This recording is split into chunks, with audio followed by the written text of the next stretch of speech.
Um, a question for you, Eddie.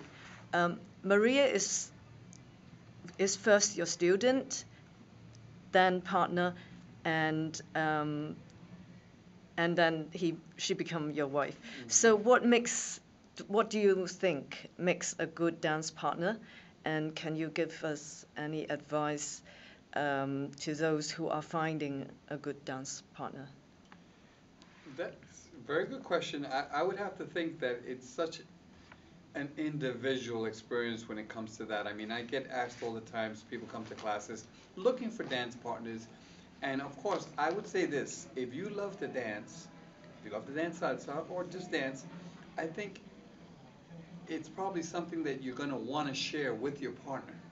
And because I've had people who they've gotten married with a partner that didn't like to dance. And so they tell me, oh, Eddie, I'm so unhappy because I love to dance and she doesn't like to dance, so we don't share that.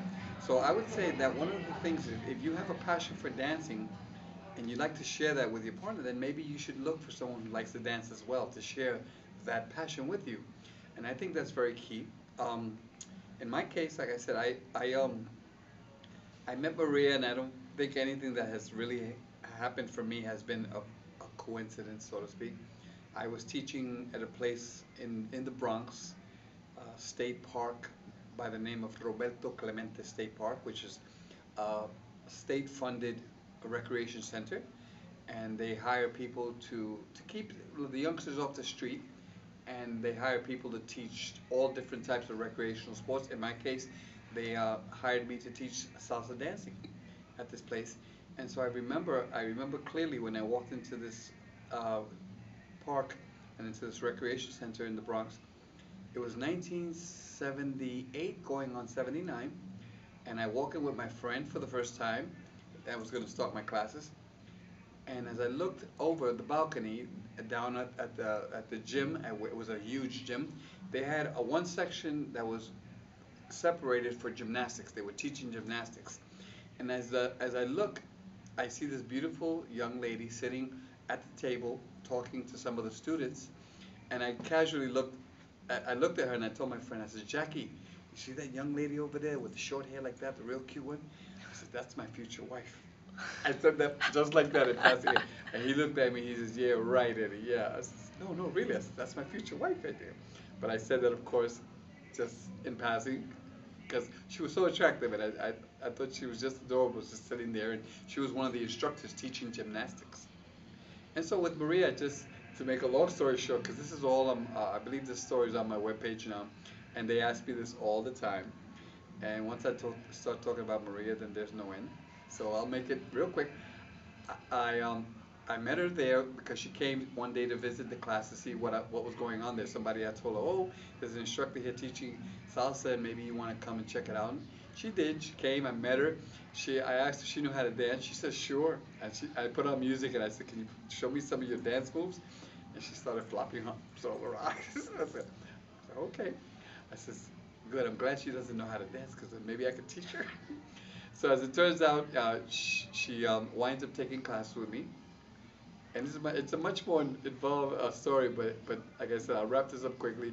She starts taking class with me, but I noticed that the moment I started teaching Maria, she was amazingly quick, amazingly. I mean, she picked up like that. I would teach it to her, and a minute later, she knew exactly how it went, and she'd pick up so fast. And at that time, I was looking for a partner because I had this vision and this dream of working with Tito Puente, but I didn't have a partner.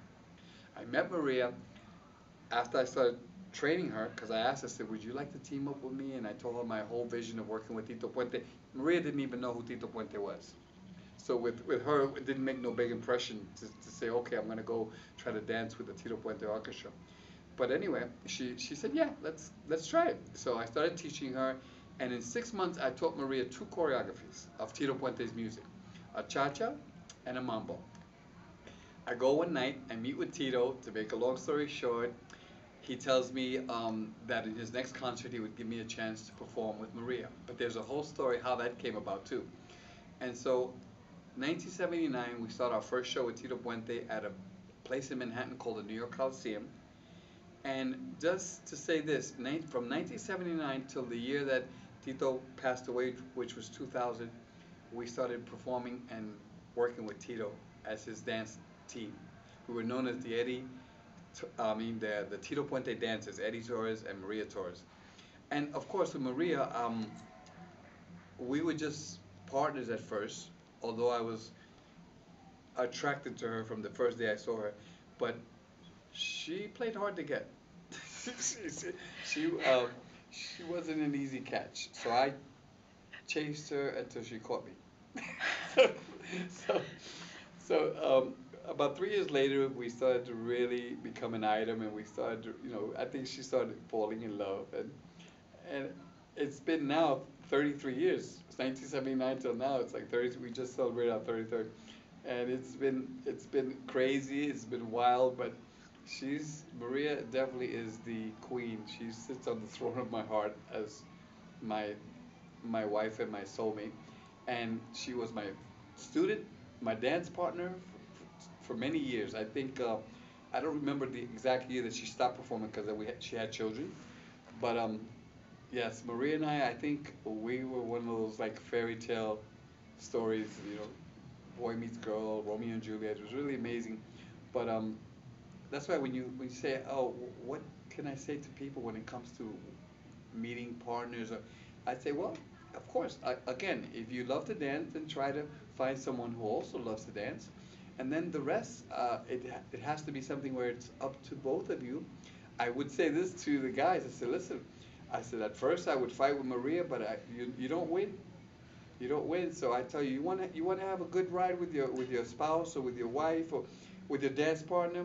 Learn these two words. I tell the guys. I say, yes, dear.